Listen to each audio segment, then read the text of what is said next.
Rancangan Kitab Undang-Undang Hukum Pidana yang telah disahkan oleh pemerintah dan DPR Selasa kemarin ternyata menuai pro dan kontra bagi warganet di media sosial. Lalu apa saja yang jadi fokus perhatian warganet soal pasal-pasal yang telah disahkan tersebut? Malam ini saya akan berbincang dengan analis Nior Drone Emprit, Yan Kurniawan. Halo, selamat malam Bang Yan, apa kabar Bang Yan? Halo Mas Iqbal, selamat malam. Oke, Bang Yan.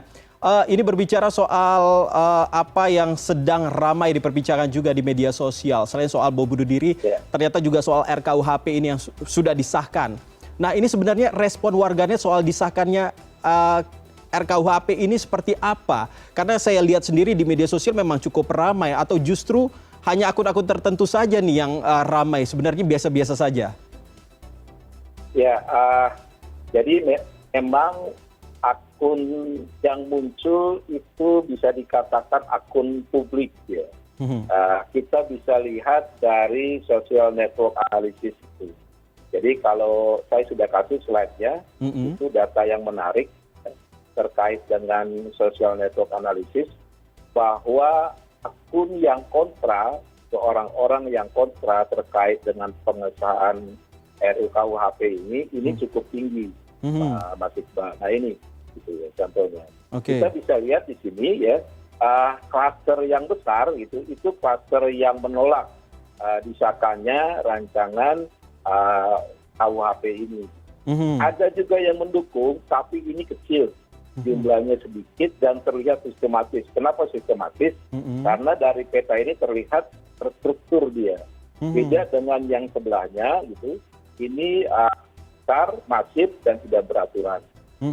Terus kedua ya, kalau kita lihat dari pertarungan hashtag, ya, kita lihat bahwa hashtag semua bisa kena, terus tiba-tiba di penjara, ini dua hashtag yang mendominasi terkait dengan isu pengesahannya RUKUHP tersebut. Dari dua slide ini bisa dikatakan bahwa penolakan publik terhadap makanya RUKUHP ini memang cukup tinggi, Mas. Oke. Kurang lebih seperti itu. Dan berbicara soal pasal-pasal yang menjadi perbincangan juga ini, Bang Yan, tentu ada spesifik apa sebenarnya yang paling banyak bisa kita katakan ditolak begitu oleh masyarakat ataupun netizen terkait pasal-pasal yang dimaksud, karena banyak sekali yang menjadi perbincangan, mulai dari soal soal hinaan kepada presiden dan juga wakil presiden, lalu soal masih banyak lagi lah begitu. Tapi kalau menurut data yang berhasil dianalisa ini seperti apa? Ya, kita lihat di data lagi ya, itu cuitan yang paling berpengaruh. Nah itu cuitan kegelisahan, kurang lebih itu ada 12 ya cuitan yang kami ambil ya. Yang menarik adalah penolakan terkait dengan pengekangan kebebasan berpendapat. Itu yang menjadi concern utama. Terus yang kedua adalah terkait dengan edukasi kepada publik bahayanya kalau disahkannya rancangan KUHP ini. Terus yang ketiga yang menarik lagi adalah sudah mulai muncul di pemberitaan media online itu hal-hal lain yang merugikan. Misalkan contoh terkait dengan penolakan dari Amerika dan Australia. Jadi ada salah satu media memberitakan Amerika dan Australia protes dengan rancangan undang-undang KUHP ini karena dilihat tidak bagus untuk investasi dan pariwisata. Terus kedua, ada hal-hal yang nilai proximity-nya atau kedekatan ke publiknya juga kena. Misalkan mengganggu ketertiban umum itu kena. Ya, terus berisik juga kena. Jadi tidak hanya bicara terkait dengan kebebasan berpendapat ya. Ada hal lain juga yang menarik publik untuk menjadi bahan memprotes terkait dengan RUKUHP tersebut. Nah, lebih seperti itu, Mas. Iya, kembali lagi soal pro dan juga kontra tadi seperti yang sudah ditampilkan, yang pro ternyata sedikit sekali. Nah, itu mungkin bisa Bang Yan sampaikan itu dari mana saja yang pro?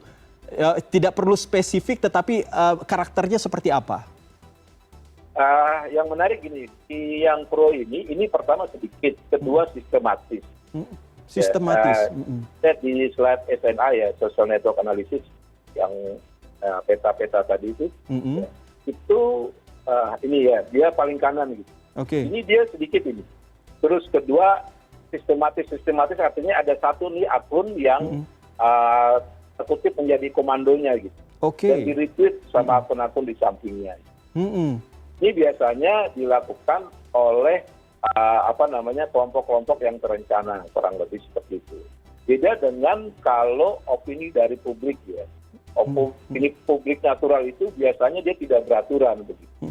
Ya, orang meretweet siapa, misalkan saya sama Mas Iqbal ini nggak akan janjian untuk meretweet walaupun kita setuju dengan satu isu. Oke. Kalau yang di sebelah kanan terlihat kayak ada semacam komandonya. Oke. Apakah ini buzzer atau enggak, kita harus teliti lebih lanjut. Nah, oke. Dan menariknya ketika RKUHP ini sudah disahkan, lalu bagaimana Anda melihat ketika netizen, begitu warganet mencuit saat ini, terutama terkait dengan kata-kata di sosial media dan lain sebagainya, yang tentunya sudah ada implikasinya terkait dengan hukuman yang akan diberlakukan. Apakah saat ini cenderung lebih bijak, lebih baik, atau justru sama saja? Sebenarnya gini ya, kalau dibanding dengan 2019 kan itu demo besar gitu. Kalau sekarang itu lebih ramainya itu di sosial media. Oke. Terus kedua, walaupun tinggi Mas, sebenarnya kalau dibanding dengan isu lain, isu penolakan atau isu protes terhadap disahkannya RUU-KUHP ini masih lebih kalah.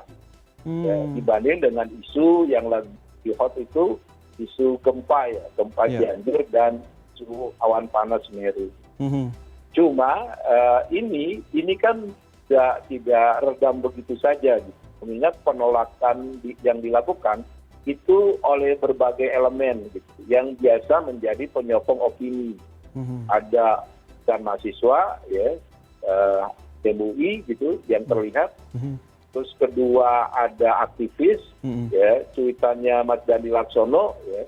Terus ada media-media mainstream, ya, ada Peran Tempo, ada Kompas, ada CNN Indonesia dan sebagainya.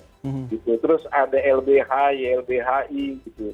Sampai media-media partisan, media oposisi juga ikut bersuara. Baik. Seperti oposisi cerdas. Artinya ini kalau misalkan terus muncul, ini pemerintah harus mendengar. Kurang lebih seperti itu Mas. Baik, Bang Yan Kurniawan, analis senior Drone Emprit, terima kasih sudah berbincang dengan kami dan juga menganalisa apa yang terjadi di media sosial terkait dengan RKUHP ini. Sekali lagi terima kasih dan selamat malam. Sama-sama Mas Iqbal.